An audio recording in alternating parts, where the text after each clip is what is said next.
when it comes to music, we're always playing catch up, aren't we?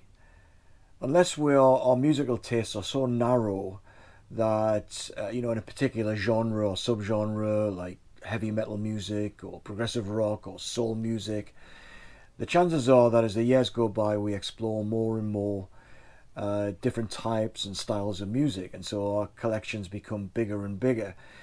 Um, but that growth in the record collection isn't necessarily filled by new releases, is that we actually end up going back to see what we missed first time around.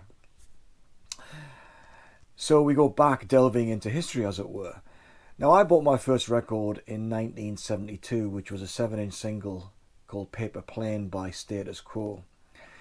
And before that, I think I was about, maybe 11 or 12 or something like that. Something like that. So going back into my family household at that during the 1960s, my parents never played popular music, no pop music as it were. They grew up in the big band dancehall era, and so their go-to music was Glenn Miller. It was Joe Loss covering Glenn Miller. It's kind of just that big band sound. And in addition to that, my dad used to buy records invariably on budget labels of kind of lounge music, easy listening type stuff like Burt Camford and I can't remember the other ones, but he's still got a significant collection of all that stuff that's kind of like wallpaper or elevator music. So all those early years, I didn't really get exposed to pop music. Probably tripping over it occasionally on the radio, but not in the family home. And it was only, I guess, when friends were starting to talk about music at school is that I started to take a little bit more of an interest, and then ended up on my own personal journey of growing what's become my record library. So I've been thinking about how do I how do I mark the years of my musical interest from 1972 up to the present day. And you can do the top 10 albums and favorite singers and the rundowns of various favorite artists and so on and so forth, but it doesn't really tell the story of my interest in music. Now, right now in 2023, the breadth of my musical collection is broad. So I've got all sorts of music. I've got a vast classical collection, a jazz collection, loads of blues music, as well as all the pop and rock and some kind of world African music here and there. Many of it is on CD, but as much as I possibly can, I do try and fill the gaps in my library through collecting bits of vinyl if I can. But one of the things that I thought I would do, in addition to starting at 1972, which my first year, is to kind of go back and think about the period before, where I wasn't growing up with this music, but I discovered this music, and they have become, and from that period I've selected 20 LPs that I think are the ones that I go back to most. Now there's many more. In fact, in this video I'm not going to discuss jazz or classical. I'll come back to those as I go through the years in future videos. For example, so I was collecting classical music early as 1974. Jazz music came a bit later, as did blues. So it was the 80s when I started delving into jazz. So I'm not going to go back and talk about those genres. I'm going to kind of limit it to rock and pop from the mainly the 1960s. So in 20 albums. So before I get started, I'll have a cup of tea. Drink a tea. Right. So the first album I'm going to select before I started buying records And yet these are the albums I keep going back to. Number one is Van Morrison's Moondance. Van's second solo album. It's proper, not including the bang years, but this is an absolute classic of blue-eyed soul with a little bit of a jazz hint to it as well. It kind of really rolls this this record. It's not like Astral Weeks, which is just more ephemeral, definitely more jazz, but experimental in nature. These are really, really good songs. So they are Van Morrison classics. So Stoned Me, Moondance, Crazy Love, Caravan, Into the Mystic, that they would be on a greatest hits, all of side one. But you've also got Come Running, These Dreams of You, Brand New Day, Everyone, and Glad Tidings. That's the inside cover there. So Van Morrison, Moondance, absolute classic album. Play it regularly. Going a bit later, because that was 1970, this is 1971, and this is Pink Floyd and Medal. Now this is the album that came before the album before Dark Side of the Moon, if my memory serves. Why is this particular album notable? Well, it's got One of These Days, opening side one, and all of side two is Echoes, which is one of the Pink Floyd classics. So I go back to that one on a regular basis and have picked up various editions over the years. The third one from 1968, and not the cover of the one I covered, is Otis Redding's Live in Europe. A friend of mine lent me a copy of this with the black cover with Otis on the front. But this is super high energy. Respect, I Can't Turn You Loose, Been Loving You Too Long, My Girl Shake, Can't Get No Satisfaction, These Arms of Mine, Try a Little Tenderness, and Day Tripper, and a couple of others. Great, great album. Local favourites from my hometown, Lindisfarne from 1970, Nicely Out of Tune. This also could be a little bit of a greatest hits for Lindisfarne. Has the classic Lady Eleanor, Road to Kingdom Come, it's kind of a bluesy number. The Beautiful Winter Song by Alan Hull, telling the story of people living homeless out on the streets in sub-zero temperatures. Clear White Light was a great, great classic. Yeah, the whole album is absolutely superb, Nicely Out of Tune. So that is number 4. So number 5 from 1969. We all know that one, don't we? In the Court of the Crimson King by King Crimson.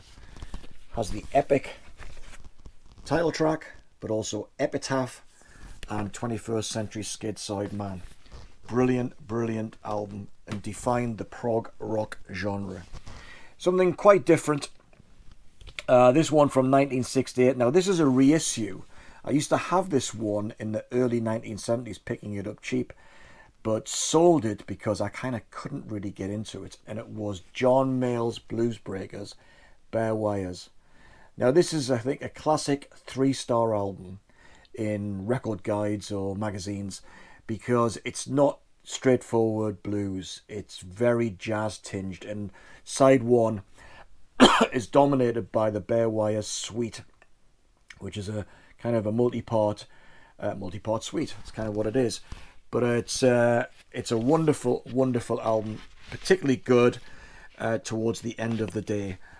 Yeah, great album. Go back to that one periodically.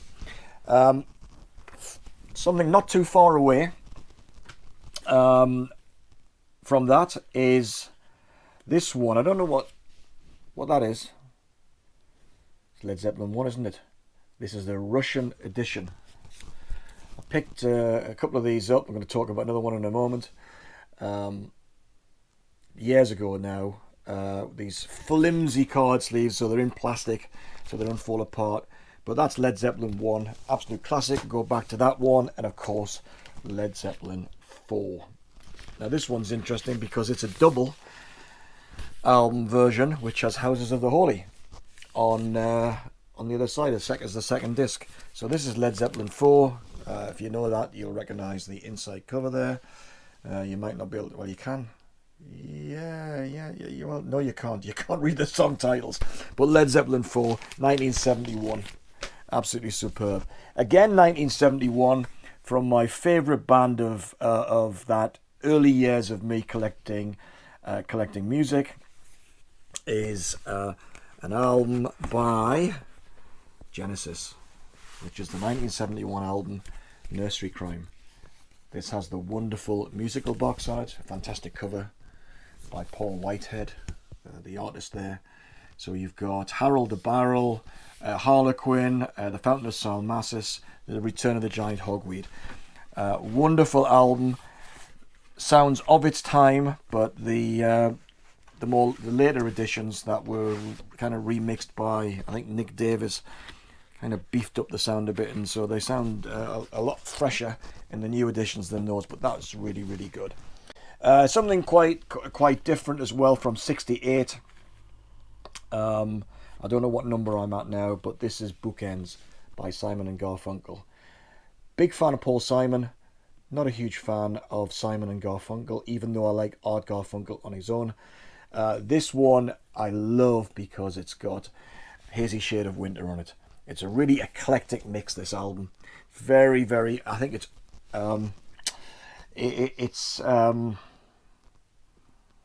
unheralded really, because you were soon to have Bridge Over Troubled Water that swamped everything in their catalogue, but this has also got Mrs. Robinson on it, Old Friends, and America, and a number of others. But yeah, Hazy Shade of Winter, tremendous.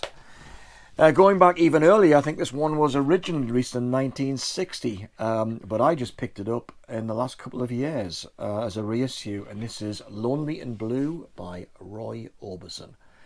These reissues on the Monument label sound fantastic. His voice is just wonderful. The mixes are brilliant, but just song after song of despair and hurt and abandonment, lost love. He's absolutely brilliant. But so yeah, Roy Orbison, one of the greatest singers of all time, although he didn't make my top 12. You all know this one as well. Abbey Road, the only Beatles album I regularly go back to, mainly because I like the suite at the end of side 2. I just absolutely love that. But it's got something. Here Comes the Sun. Both George Harrison songs come together as well. I like that because it's not absolutely full of hits, and it hangs together really, really well. So that's the album I go back to. Not a huge Beatles fan. I'll talk about that probably in a future video. But anyway, 1971, another great pop band that started to experiment and go a bit further in their music, and that is the Beach Boys, and that's Surf's Up. Again, I absolutely love this album. Once again, it's an eclectic mix of tracks. Don't Go Near the Water, A Long Promised Road, very kind of calm, both of those. Disney Girls is lovely as well. And the title track, well, Till I Die, wonderful penultimate track, and then Surf's Up. Great album. Definitely sounds different from almost everything else that the Beach Boys did. The only Bob Dylan album I tend to go back to, Blonde on Blonde. This is a mono version. Got stereo version I picked up in the late 1970s, which was my first exposure. Had this album since then, and not this particular edition, but had Blonde on Blonde for absolutely years. And to be frank, it never made any sense to me until about 10 years ago. I think I was just being over the years swamped by so much Dylan music. I didn't grow up with Dylan. Dylan had basically not all we know now, not all his greatest albums had been released by the time I was buying records, but the ones that people tend to go back to or cite as being his classic albums were all released before I started buying records. So it was an impossible job to catch up. I didn't grow up with this guy's music. Had to rediscover it for myself later on. But this album still delivers in spades. The more I listen to it, the more satisfied I am. Got all the rest, of course, but that one is the one I go back to. This one, I think it's in 1968. Painted Farlow by Chris Farlow, which is a wonderful album. kind of a bit of a bluesy style, painted black, Out of Time, both Jagger Richards songs. But he's also doing Holland Dozier Holland's Reach Out, I'll Be There. This was actually produced by Mick Jagger on the Immediate label. Is the Immediate label worth looking at? Yeah, well, let's have a look at it. So it's the pink Immediate label. There we are. Painted Follow by Chris Farlow. There you go. I saw Chris Farlow about 10 years ago in a club in Derby in England. And a friend of mine who's been an avid collector of 1960s music for many, many years, Northern Soul fan, he got us backstage and we met Farlow. What a character. He was still going strong at the time. I think he's still alive now. Still going strong. What a brilliant voice. But when you see him physically, he's tall and he's got this huge barrel chest.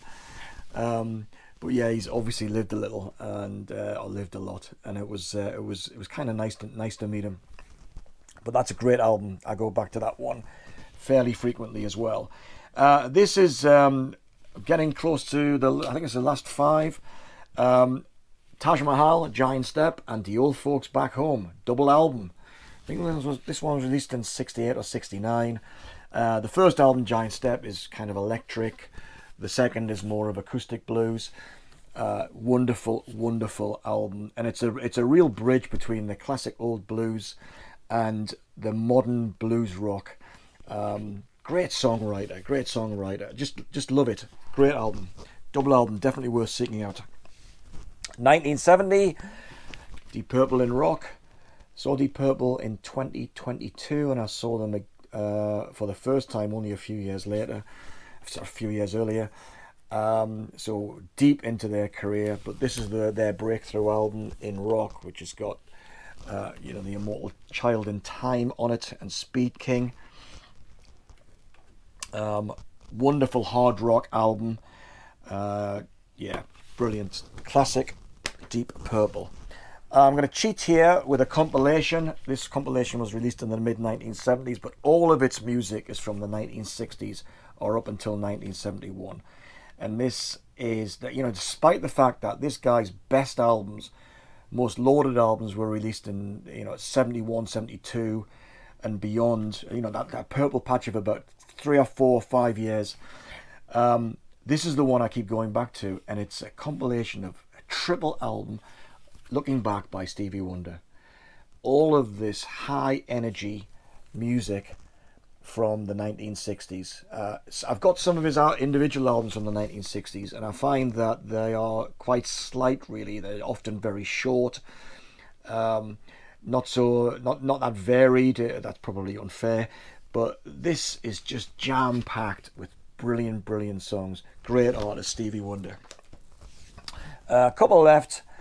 1970, The Least We Can Do Is Wave to Each Other by Van der Graaf Generator, the second Van der Graaf Generator album, or some say the first proper Van der Graaf Generator album. Wonderful cover again. Was that the same as Paul Whitehead, I think? One More Time, sleeve design. No, it doesn't. I can't see. It doesn't really matter. Paul Whitehead, the guy who was the artist for Nursery Crime by Genesis. But this is a wonderful album. Kind of defines the music of early Van der Graaf Generator. Darkness, The Beautiful Refugees, White Hammer, After the Flood. Yeah, just wonderful album. Great album.